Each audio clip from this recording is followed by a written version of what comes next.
14 अगस्त 2005 Greece के शहर Athens के आसमान पर एक मुसलसल चक्कर लगाता हुआ एक अजनबी एयरप्लेन नजर आया।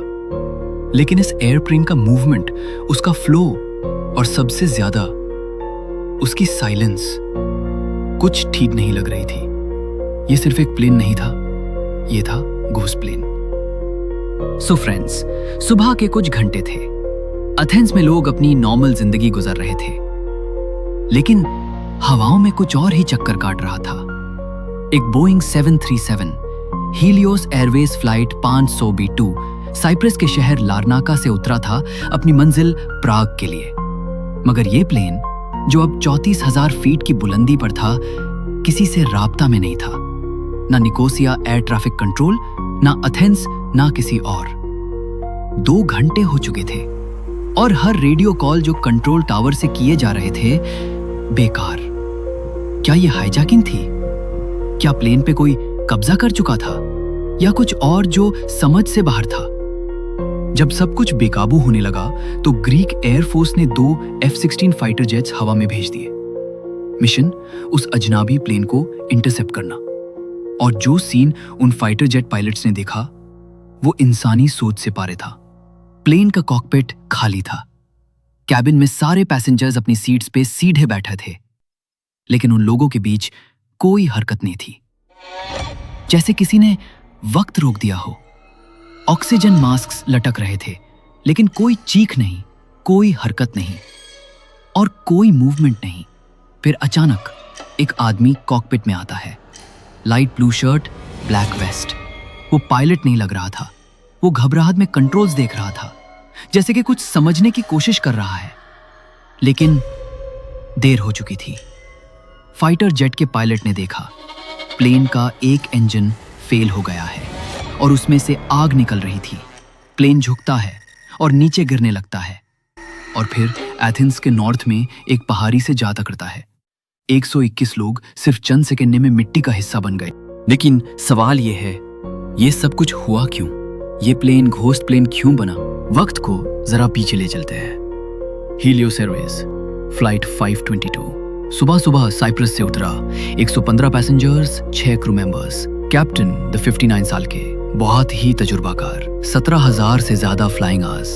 फर्स्ट ऑफिसर भी कम नहीं थे। 7,500 आवर्स का तजुर्बा।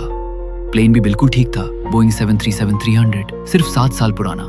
टेक ऑफ नॉर्मल था। 10,000 फीट तक सब कुछ रूटीन था। लेकिन फिर 12,000 फीट पर एक वार्निंग अलार्म बजता है। ये वही अलार्म था जो टेक ऑफ से पहले बजता है। Take off configuration warning. Pilots हैरान हो गए, यह अलार्म हवा में क्यों बज रहा है? कैप्टन ने एयरलाइन ऑपरेशंस को कॉल किया।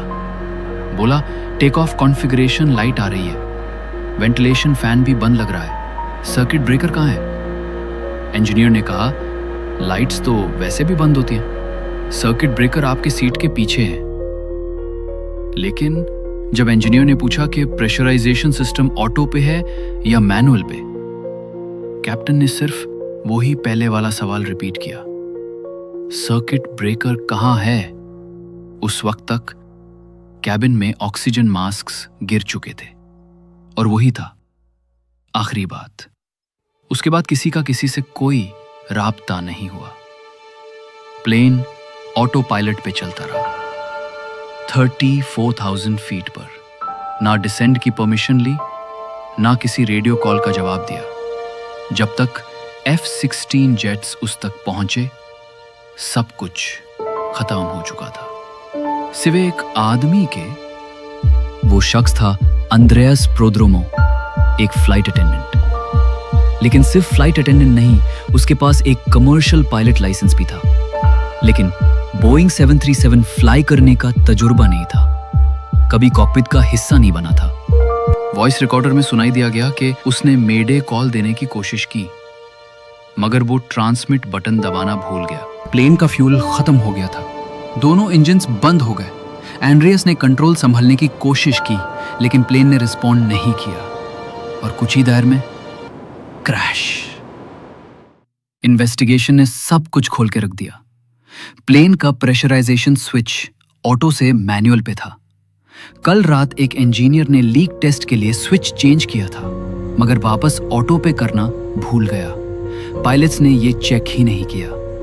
जब कैबिन प्रेशर गिरा, दोनों पायलट्स ने वार्निंग अलार्म्स को गलत समझा और असलियात को इग्नोर कर दिया।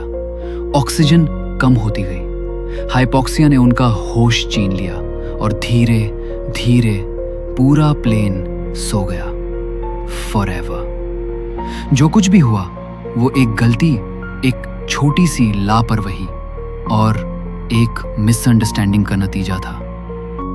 इस हादसे के बाद एविएशन इंडस्ट्री ने नए एसओपीज बनाए। बोइंग ने ट्रेनिंग इंप्रूव की, वार्निंग सिस्टम्स को डिफरेंशिएट किया गया और तब से ऐसी कोई दूसरी गोस्ट फ्लाइट कभी नहीं हुई। अगर आपको ये कहानी पसंद आई तो नॉलेज आईक्यू को लाइक, शेयर और सब्सक्राइब करना ना भूलें। और याद रखें, कभी कभी जो हवाओं में होता है वो सबसे ज्यादा खामोश होता है।